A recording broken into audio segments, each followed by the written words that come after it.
Toujours, tout simplement cruel, écrivent les Échos parlant de la défaite et élimination des Lions. Et le mot désillusion est le plus utilisé par la presse de ce vendredi. Grosse désillusion pour l'As, cruelle désillusion, écrit Enquête.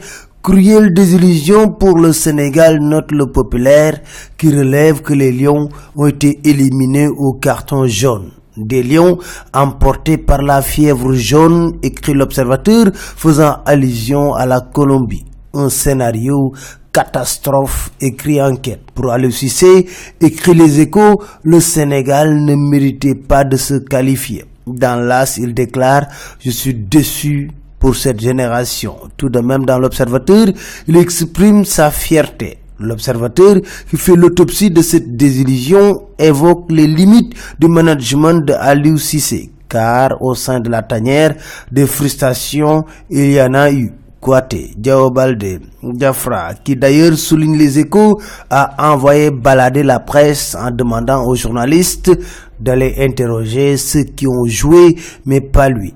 Karamboj de même qui refuse de parler pour ne pas dire des choses de trop. Bref, tout n'était pas nickel dans la tanière. Pour Roger Mendy dans l'As, les joueurs n'ont pas pris leurs responsabilités.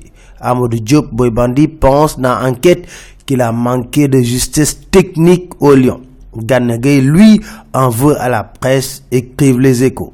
En tout cas, du côté des supporters, Enquête écrit, c'est l'amertume et la désolation. Dans son message, le président Macky Sall essaie de remonter le moral avec cette phrase « Vous avez perdu une bataille, les armes à la main ». À Dakar, partagé entre dépit, désolation et tristesse, Vox Populi écrit « C'est le coup de froid ». Pour Vox Populi, la génération 2002 reste immortelle. Passons à autre chose. Un Sénégalais du nom de Mamadou Ahmad Dème, âgé de 32 ans, a été abattu en pleine rue au Brésil. Selon Vox Populi, il rentrait du travail avec ses amis lorsqu'ils ont été braqués. Enquête qui parle de ces Sénégalais tués à l'étranger écrit « C'est l'hécatombe sans fin ».